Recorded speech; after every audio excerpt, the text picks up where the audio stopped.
Bismillahirrahmanirrahim.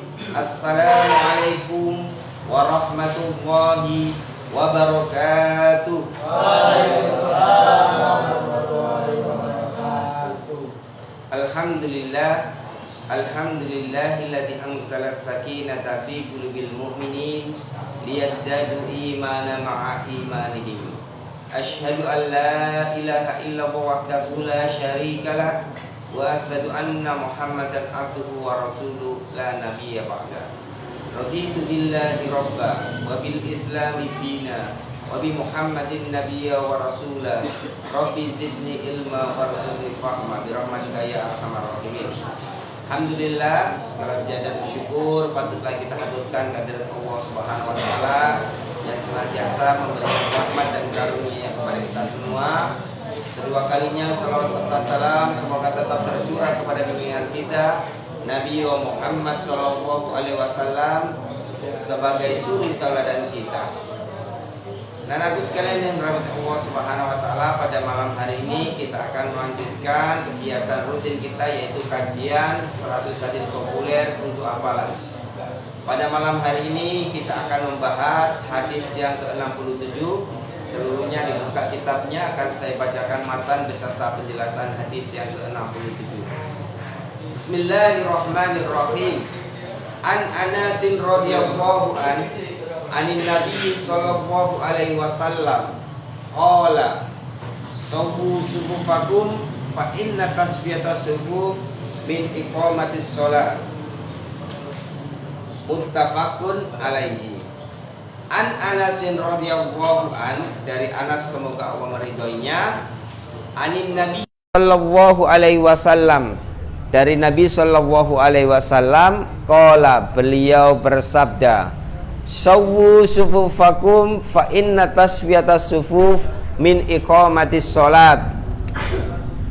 Rapatkan atau luruskanlah barisan sholat kalian, karena sesungguhnya meluruskan barisan shaf termasuk menegakkan sholat. Muttafaqun alaihi.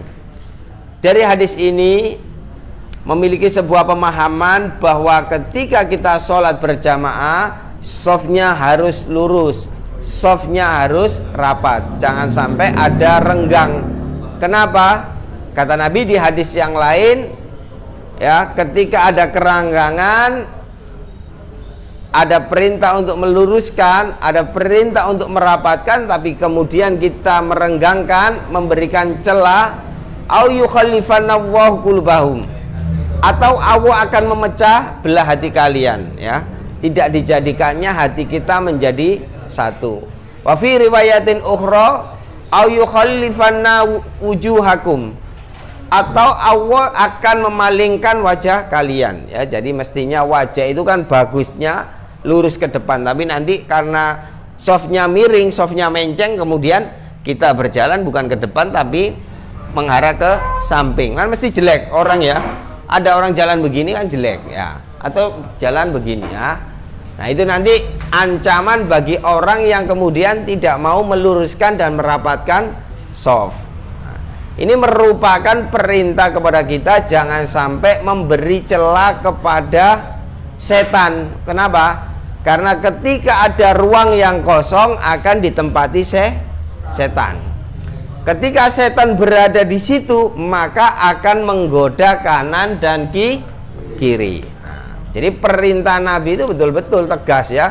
Jadi ketika Nabi akan takbir, dilihat ada salah seorang jamaah yang kemudian membusungkan dadanya melebihi daripada shaf jamaah. Maka Nabi menegur orang tersebut, jamaah tersebut, agar meluruskan dan merapatkan shaf. Nah, ini bagian dari tugas imam untuk mengatur shaf, ya. Tapi sebagai jamaah, ketika kita tahu hadis ini, maka kita harus mentaatinya, ya. Ketika imam mengatur, maka segera mungkin untuk meluruskan dan merapatkan shaf. Dan ini terbukti kedisiplinan kaum muslimin, ya.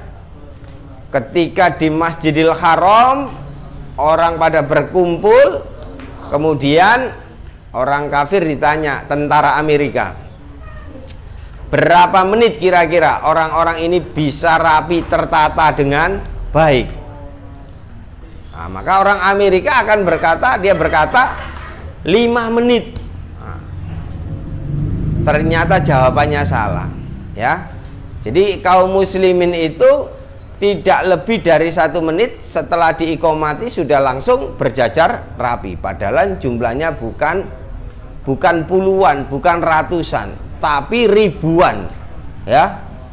Jamaahnya Masjidil Haram itu kan puluhan ribu, tapi ketika selesai dikomati langsung sudah membentuk barisan yang rapi. Ka'annahum bunyanun marsus, seperti bangunan yang tersusun rapi. Nah, itulah orang Islam itu, ya. Jadi orang Islam itu di dalam sholat disiplin, di luar sholat juga disiplin, ya. Kita akan contohkan, ya.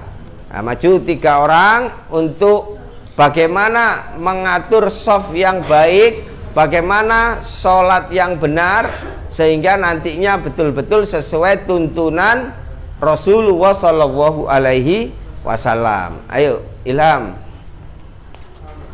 Ya, maju. Di sini. Ya, satu-satu ini. Nah, ini sama. Sini, Faruk. Ada sana. Sini di sini. Usahakan rapat, ya. Rapat lurus, dilihat, ya. Tumit, ditata tumitnya menempati garis sehingga lurus. Nah, begitu, ya. Jangan sampai melebihi. Maju dikit. Sesuai, mundur dikit. Dilihat. Tumitnya menempati garis. Nah, ini yang benar, ya. Jadi jangan sampai kemudian ada celah, yang satu misal bergeser. Nah, ini memberikan celah kepada setan. Setan akan menggoda sebelah kanan dan sebelah kiri, ya. Apalagi kalau kemudian masih kecil sukanya main-main, ya, senggol-senggolan begini. Nah, ini justru setannya nanti malah tertawa, ya. Harus diluruskan, dirapatkan, ya. Mulai dari pundak sampai ujung kaki sehingga softnya betul-betul rapat. Nah, ini adalah contoh mengatur soft yang benar, ya. Jadi harus diperhatikan, ya. Diatur dari dari batas bawah, ya. Di tumitnya itu diluruskan sehingga posisi badan, ya. Ini seumpama ada pedang, ya. Kalau di pedang begini nggak akan kena, ya. Kalau zamannya Umar kan gunakan tombak atau pedang. Nah, jadi betul-betul rapi. Nah, kalau main-main ya kena, ya, jangan main-main. Makanya kalau sholat itu, karena sholat itu ta'abudiyah, ya, berkomunikasi dengan Allah. Insya Allah kalau anak panti tidak akan main-main ketika sholat, karena tahu, ya, kita akan berkomunikasi dengan zat yang maha suci, ya. Terima kasih, ya. Jadi ini adalah cara mengatur sholat, ya. Maka kita sebagai umatnya Nabi Muhammad SAW mengamalkan ini dalam kehidupan kita, sehingga keterpautan hati kita, keterikatan di antara kita semakin erat, semakin kuat, ya. Kalau ada jamaah yang renggang, diluruskan, dirapikan, ya, ditarik sedikit, maksudnya diingatkan, ya, jangan kemudian juga ditarik, ya, jangan, diberitahu, ya, maksudnya dirapatkan agar agar sesuai dengan sunnah, ya. Jangan terlalu rapat sehingga tidak bisa gerak, tapi jangan terlalu renggang yang menyebabkan ada celah untuk masuknya setan. Karena ketika ada space, ada ruang, maka setan akan bertempat di situ, akan menggoda para jamaah. Demikian materi hadis yang ke-67 ini. Semoga kita bisa mengamalkan dalam kehidupan kita. Kita isi sholat kita senantiasa di masjid dan di musola terdekat di lingkungan kita, ya. Jangan sampai laki-laki menjadi laki-laki soliha yang sholatnya di rumah, ya. Laki-laki harus menjadi laki-laki sejati, yaitu laki-laki yang soleh. Laki-laki yang soleh adalah laki-laki yang sholatnya di masjid atau di musola.